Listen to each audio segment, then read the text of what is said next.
Station, this is Chelsea Bayarte with NASA Communications. How do you hear me? Well, hello, Chelsea. We have you loud and clear. How us?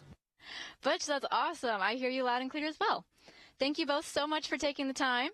We have a lot of people on the phone who are very excited to talk to you, so let's jump right in. Butch and Suni, I'll toss it back to you first so you can kick us off with some brief opening remarks. Yeah, we appreciate that, Chelsea. So, yeah, it's been quite an evolution over the last 3 months.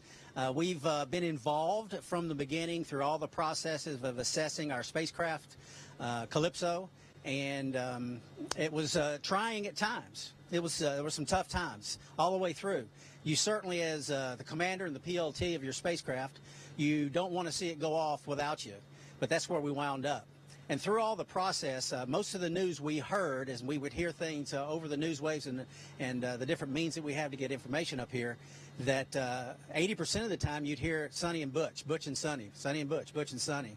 And I just want everybody to know how much we appreciate that.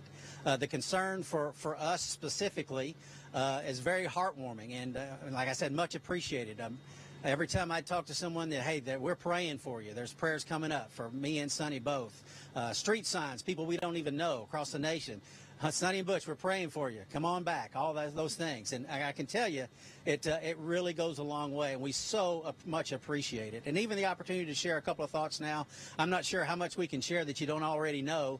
But I know you've got some questions prepared, and we're ready to answer as best we can.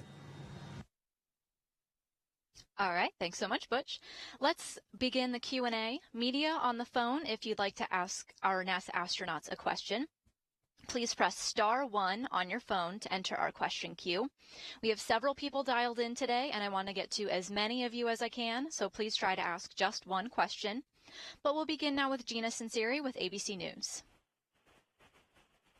Good afternoon. So you're on an extended mission.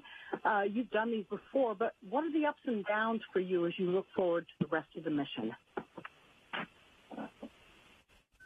Well, Suni Williams has just been named the commander of the space station. She'll take over in a couple of weeks. I'm going to let her start off with answering that question. So I think, what we look forward to is being here and being part of the crew that's here. We've been part of Expedition 71. They're a great bunch of people, and we've tried to just jump in and do whatever we can.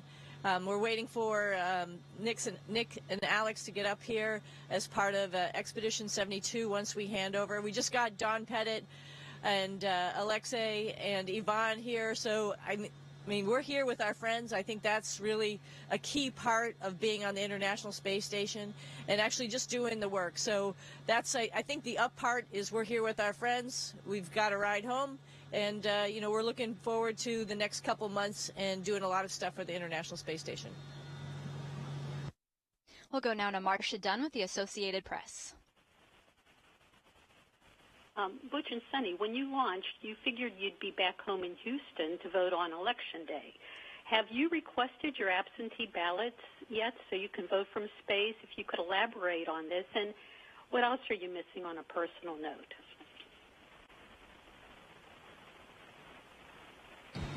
I sent down my request for a ballot today, as a matter of fact, and they should get it to us in a couple of weeks. And absolutely, yes, it's a very important role that we all play as citizens, is to be included in those elections, and NASA makes it very easy for us to do that. So we're excited about that opportunity. And Marcia, same here. It's a very important duty that we have as citizens, and looking forward to being able to vote from space, which is pretty cool. You asked what we miss, right? Of course, the things that we always miss, our families. I miss my 2 dogs. I miss my friends. But you know what? Like Butch said, there are so many people on Earth that are sending us messages, and it makes you feel just right at home with everybody when we're able to have those conversations with our friends and family at home. So I know they understand. I know it's tough on them as well as, being away from home, of course. But everybody understands, and everybody's cheering for us to get back with Crew 9. Our next question will be with Tom Costello with NBC News. Hi, Butch and Suni. Nice to see you both. Butch, I can't believe how fast your hair has grown in the few months you've been up there on station. Can I ask you this question? I'm just wondering, recognizing that you're both team players and veteran NASA astronauts, do you feel let down by Boeing and Starliner and the fact that this is clearly not something you planned for your life?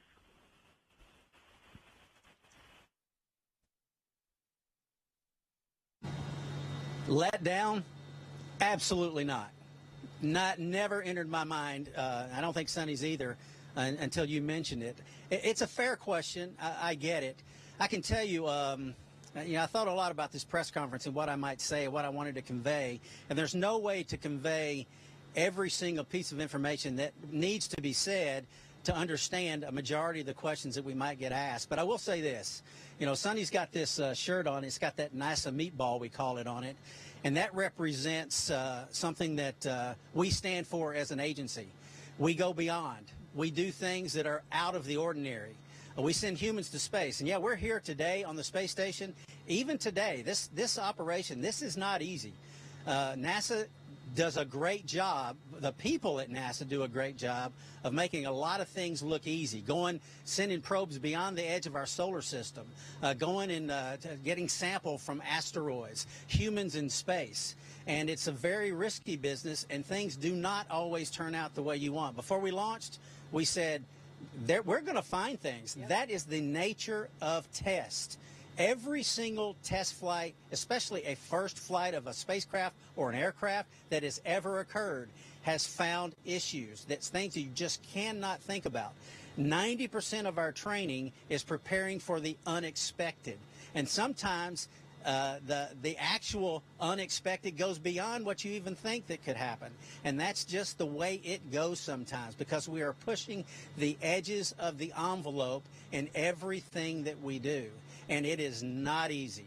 And I'm grateful for the organization. I'm grateful for the people that are passionate about what they do, that we can make it look easy. We can go outside this International Space Station and do an EVA, a spacewalk, and things go off many times without a hitch, because we're making it look easy by dedicated efforts, monumental efforts on the ground and in space here to make it look that way. And it's like I said, it's not an easy thing to do, but that's not why we do it. Maybe we do it because it's hard, and pushing the envelope into any envelope is very difficult, regardless of where you're at. And in space is certainly the case. I'll take our next question now from Stephen Clark with Ars Technica.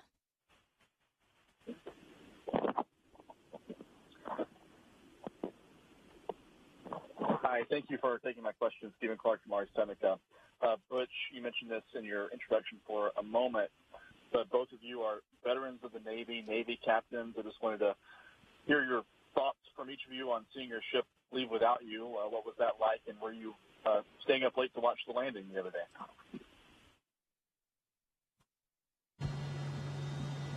Well, we actually had a couple duties while we were getting ready to let Starliner depart. There's some things that the International Space Station has to get ready and be prepared and make sure that it understands that a visiting vehicle has undocked and it goes back to its normal regime of operating. So actually we were tasked with that. We were up in the cupola and we were watching our spaceship fly away at that point in time. So I think it was good. We had some extra activities. Of course, we're very knowledgeable about Starliner, so it was obvious, what was happening at each moment. We were talking to our control team, people, friends of ours that we know how much time and effort that they have put into this spacecraft, the excellent and precision activities that they're doing down on the ground. It was nice to have that, one-on-one conversation over the space to ground as Starliner was leaving, just knowing that she was in their hands and they were going to do the best that they could to get her back home. Other thoughts about seeing it leave, like you mentioned, we're both Navy. We've both been on deployments. We're not surprised when deployments gets changed. I mean, our families extended. Our families are used to that as well. So that's not a humongous surprise. I think, like Butch said, this is test. I think before we even flew, we had an interview with a lot of you and mentioned the same thing, that a test flight means that we're probably going to find some stuff. We've done as much as we can to look at the envelope that we're going to operate in, but this is the first time that we've had humans in space in Starliner, and we did find stuff, and we made the right decisions, and we're here, and that's how things go in this business. Like Butch said, it's risky, and that's how it goes in the business.